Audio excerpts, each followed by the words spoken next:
মলয়দা নমস্কার। নমস্কার, বলুন। কংগ্রাচুলেশন ডিএ মামলা জেতার জন্য। আপনি তো এই অনেক মামলার ধন্যবাদ। প্রথম থেকেই লড়ছেন, অতএব এই প্রাপ্যটা তো আপনার আছেই। তো ডিএ কেসে আমরা জিতেছি, তো তা সত্ত্বেও কিছু প্রশ্ন থাকছে যেগুলো আমাদের হ্যাঁ, এখনো ক্লিয়ার হচ্ছে না। বলুন। আজকের দিনে দাঁড়িয়ে ডিএ কেস হুম, ডিএ কেসের স্ট্যাটাসটা ঠিক কোন জায়গায় আছে? যে- ভিতর থেকে কোনো হ্যালো। ইনফরমেশন। হ্যাঁ, হ্যালো। হ্যাঁ, বলুন বলুন। এখনো কোনো ইনফরমেশন আমরা পাইনি। হুম অ্যাকচুয়ালি অর্ডারটা যেটা করেছিল, হুম 25% ইমিডিয়েট এফেক্ট দেওয়ার কথা বলেছিল। হুম তার মূল কারণও আছে। কারণ হচ্ছে, আপনারা সকলেই জানেন যে সুপ্রিম কোর্টের জাজদ্বয় বলেছিল অনেক দেরি হয়ে গেছে ডিএ মামলাটা, আগে 50% সরকারি কর্মচারীদের ডিএটা দিন, তারপরে আপনাদের মামলা শুনবো। কারণ সরকার তো মামলাটা নিয়ে গেছিল। হুম হুম হুম তখন বলেছিল যে 50% দিতে গেলে সরকারের মাজা ভেঙে যাবে, এটা তো সবাই জানে। তখন জাজদ্বয় সেটাকে একদম অর্ধেক করে দিল, 25%, 6 সপ্তাহের মধ্যে দিতে বললো। সেই অর্ডারও কিন্তু বেরিয়েছিল জুন মাসে।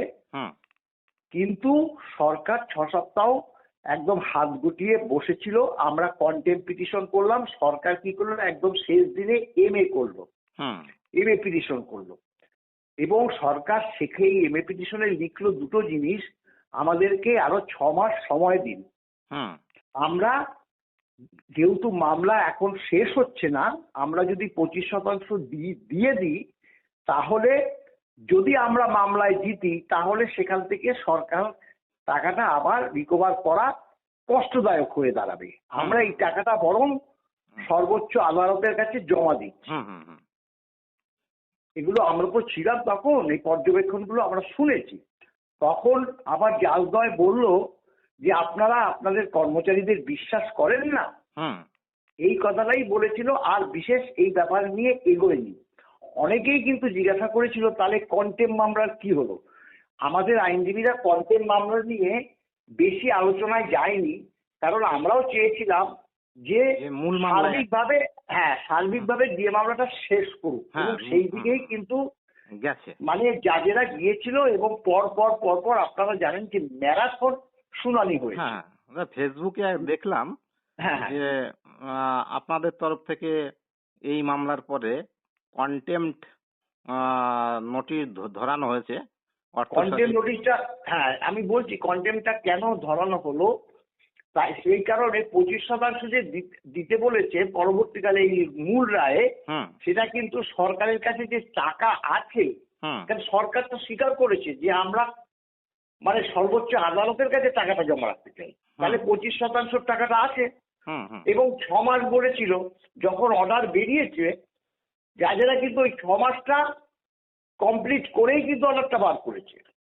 অনেকগুলো জিনিস কিন্তু আমাদের তো আলোচনা হয়েছে মানে আইনজীবীদের সঙ্গে, যে সরকার যাতে এই 25% থেকে বেরিয়ে যেতে না পারে, হুম হুম তাই সেই কারণে 25% দিতে হবে ইমিডিয়েট এফেক্ট।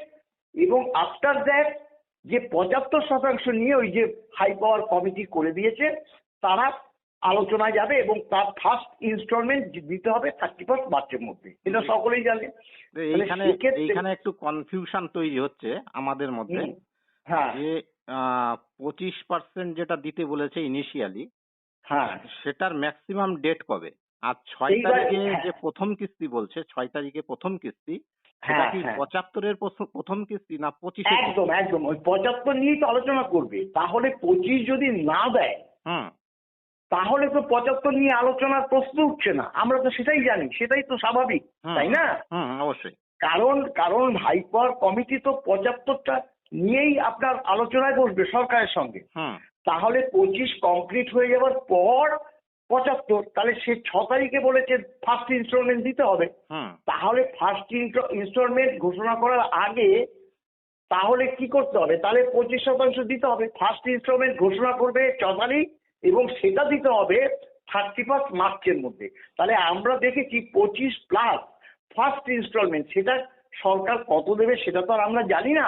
15 যদি দেয়, 25 আর 15 40, যদি 20 দেয় 45, যদি 25 দেয় 50। কবের মধ্যে তাহলে হাতে পাচ্ছি?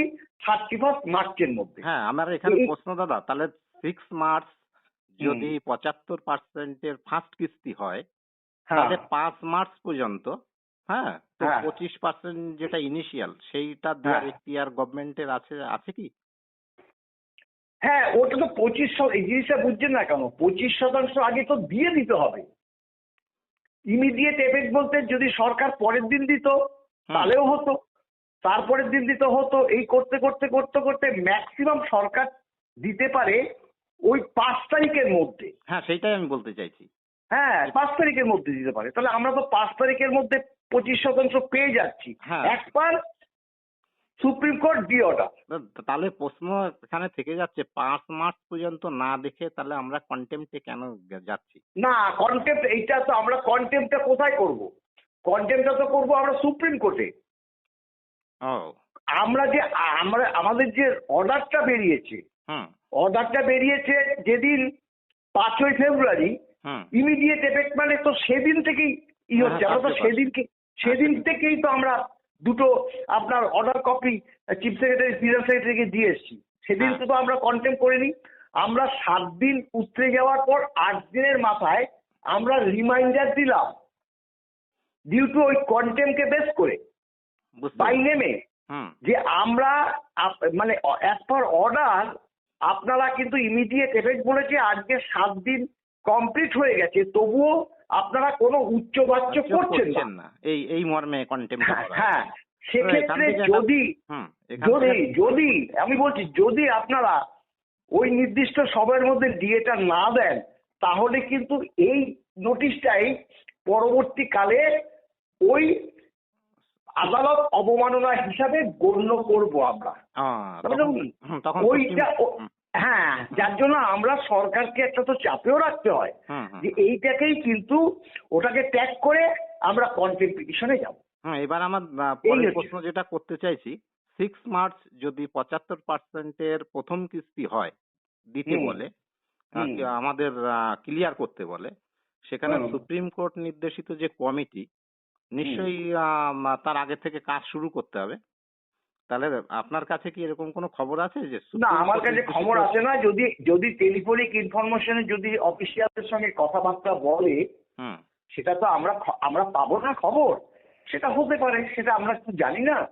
আমরা জানবো কখন? ওপেন হলে, অর্থাৎ 6 তারিখে আমরা জানবো। 6 তারিখে যদি কমিটি কিছু না করে, তাহলে তো সেই ব্যাপারটাও তো আমরা জানাবো সুপ্রিম কোর্টে। মানে এই মুহূর্তে সুপ্রিম কোর্টের নির্দেশিত কমিটি কাজ শুরু করেছে বলে কোনো খবর নেই? না, আমাদের কাছে খবর নেই। খবর তো আমাদেরকে দেবে না, সেটা তো আমরা দেখতে পারবো।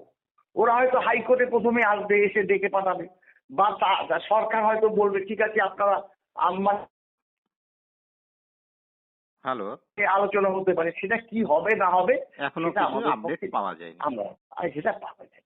বলছি ইউনিটি, যদিও একটা ভিন্ন সরকারি সংগঠনের বিষয়, আপনারা মন্তব্য করবেন কিনা জানি না, তবু আমি জিজ্ঞাসা করছি, ইউনিটি ফোরামের দেবপ্রসাদ হালদার, তিনি ফেসবুকে পোস্ট করেছেন যে কন্টেম্পট ফাইল করে রাজ্য সরকারকে আরো বেশি সময় দেওয়ার একটা রাস্তা করে দেওয়া হলো। এটা কি আমি যে আপনাকে যেটা বললাম, যেটাকে বললাম সেটা কি কন্টেম্পট ফাইল হলো? আমরা তো ওটা ফেসবুকেও দিয়ে দিয়েছি। আমরা কি বললাম, ইমিডিয়েট যদি এফেক্ট হয়, সরকার তো 7 দিনের পর একটা নোটিফিকেশন জারি করবে না? অবশ্যই, যে আমরা যেটা দেবো 25% অমুক তারিখের মধ্যে। সেটা তো আমরা জানতে পারলাম না। তা আমরা সরকারকে এই রিমাইন্ডারটা দেবো না? তার সঙ্গে আমরা কি বললাম যে এটা যদি আপনি না দেন, তাহলে এই যে নোটিশটাই পরবর্তীকালে কন্টেম্পট হিসাবে ট্রিট হবে। এইটাই তো বলা হয়েছে।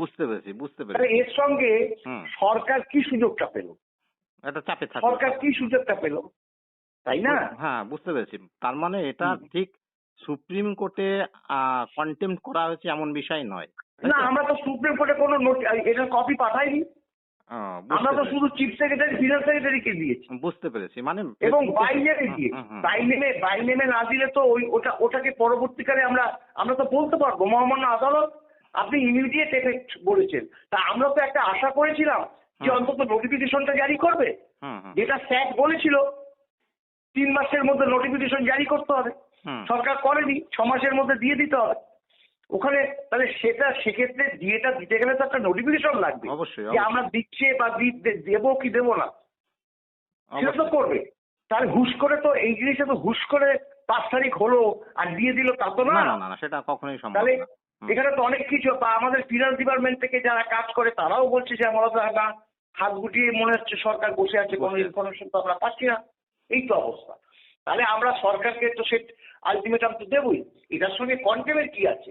আমরা কন্টেম নোটিশ রিগার্ডিং নির্দিষ্ট সময় না পেলে ওটাই ট্রিট হবে। বুঝতে এই পেরেছি, তো। ওটাই অবমাননা হিসাবে সুপ্রিম হ্যাঁ কোর্টে দাখিল করা হবে। হ্যাঁ, একদমই তাই। বুঝতে পেরেছি, তার মানে একটা ভুল বার্তা ছড়িয়েছে।